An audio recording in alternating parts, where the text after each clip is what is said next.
I swear to God, if I have to spend the entire show looking at the back of people's cardboard signs instead of, seeing the actual artist that I paid to see.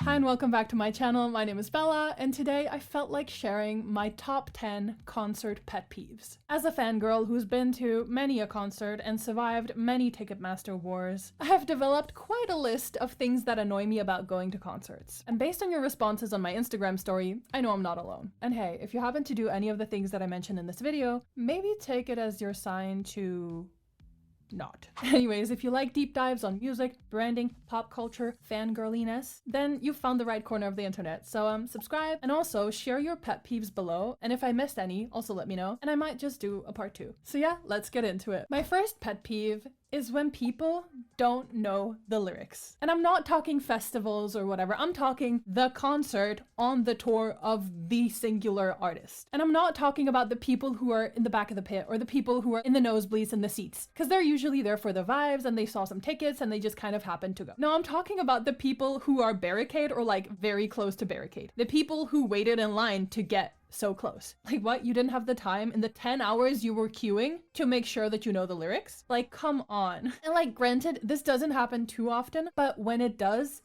kind of piss me off because it comes across as these people caring more about being able to say they were barricade or being able to say they were close to the artist rather than them wanting to support the artist. Additionally, also these people who feel like they don't want to participate in the crowd. Why do you feel like you're too good to turn on your flashlight to kind of participate in the crowd? Or if there's certain chants that develop over tour, I'm thinking like Leave America on Harry Styles' Love on Tour and As It Was, that was fun. And granted, I get it from Americans, but like other people, they're like, no, it's too cringy. I'm like, participate in the crowd, my God. The next one is just purely disrespectful. And it's when people are talking while the artist is singing, especially during the quiet songs or the less mainstream songs. Like, I'm sorry, is the concert interrupting your conversation?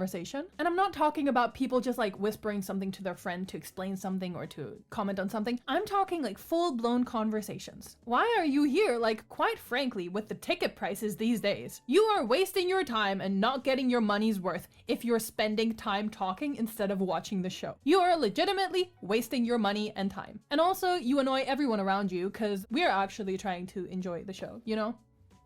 So, next, let's talk about the signs.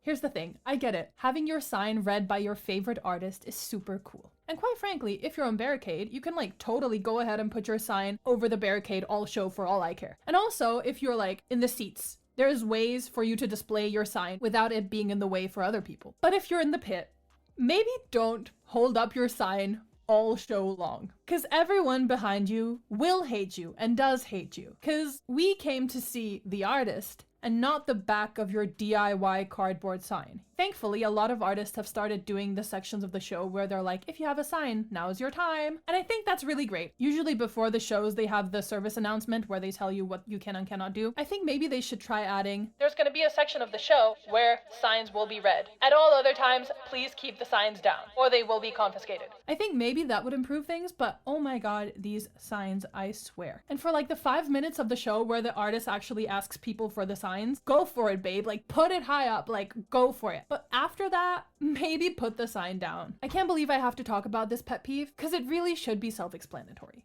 Don't throw things on stage. Unless the artist goes to you, looks at you and goes, then don't throw things on stage, okay? Oh my God. Again, you are there to support the artist, enjoy the show, and not to disrespect and hurt the artist. Like, let's just take it out of context for a second. You wouldn't ever go to the grocery store and then like throw a potato at the employee because you wanted their attention, because it's dumb. And that's how you come across to others at the show, to the artist, to security when you throw things on stage like that. It's not nearly as cool as you might think it is. Fifth is more of an industry thing, but of course I had to mention the price of the tickets. Specifically, the fees and the dynamic pricing and the shit show that is Ticketmaster. It would be so easy to just turn off resale altogether or ban ticket scalpers so there was actually more chance of getting tickets for actual fans. And honestly, at this point, I would love it if there was a system like, I don't know, let's say an artist is doing 2 shows in Manchester. Then you can buy a ticket, but the catch is, yes, it's cheaper, but you don't know which day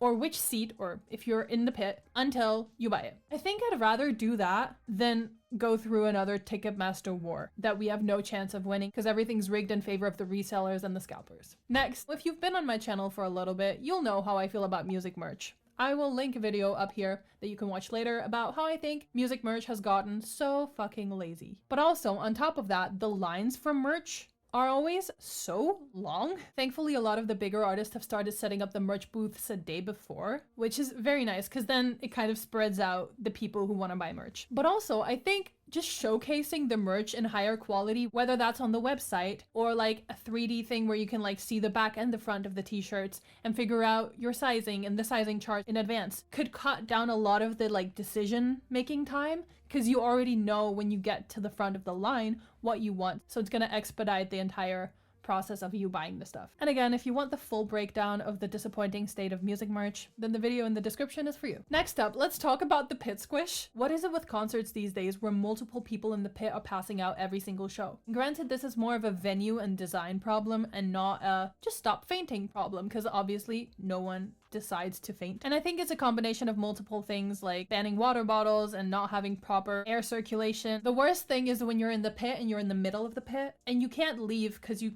will never get back to where you are and you can't go get water. You're so far back from the front that security cannot pass water to you because it gets taken by other people who also need water before it ever reaches you. So you're just like stuck in this horrible place in the pit. And we're all human and we all want to be as close to the artist as possible, but clearly something is not working. And I do have ideas for how I think specifically this problem of the pit squish could be fixed, but I kind of want to save it for another video where I can really like deep dive into the solutions. So stay tuned for that. Again, subscribe, notifications, all that, so you don't miss out on that. At number 8, we have something that's related to the previous one, but it's this whole notion of venues not allowing water. And I get it, water bottles can be a security risk and people can smuggle things that look like water that are not actually water. And also the venues obviously cash in on selling overpriced tap water. And I get it, regular plastic bottles, if you have a full plastic bottle and you get hit in the head in the crowd with it, like that's a problem. But there must be solutions to not have people faint because they didn't drink enough water. I don't know if it's like a softer plastic bottle, like maybe like the running bladders that are soft. Maybe that's the solution. Thankfully, it's not my job to find the solutions. I'm just here to rant. At number 9, we have another venue specific one. It's venues with no air conditioning. Like, sure, let's take away water from people and then also have them overheat at the same time for hours.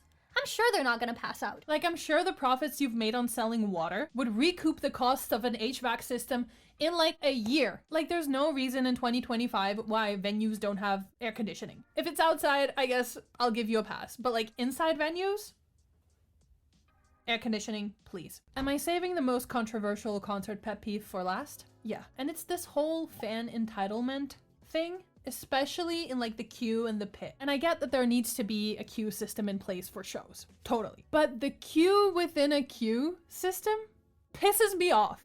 Oh, actually, there's this group chat of 50 people and we decided that we started the line, so the numbers from 1 to 50 are already taken. Like, what? Are you serious? What if there's another group chat that also decided that they started the line? And oh, what really pisses me off is when people are like, let's just go claim our spot in the queue. And then they go, they get their number, and then they're like, okay, now we can go back to the hotel and get ready and like eat food and all of that, and then we can come back. Like, no, stay in the queue and earn your spot in the queue. And I get it, going to the bathroom or getting water or going quickly to get some snacks to bring back to the queue. I get it. But going early, getting your number, and then leaving and coming back hours later and being like, actually, I have the number on my wrist. Like, no, stay in the queue and earn your spot in the queue like everybody else. And also people in like the pit or whatever who leave before the show has even finished because they want to get into the front of the queue for the next show the next day. What the fuck is going on? Like, I respect the grind of wanting to be the first and wanting to be barricade and the work you put in to be barricade.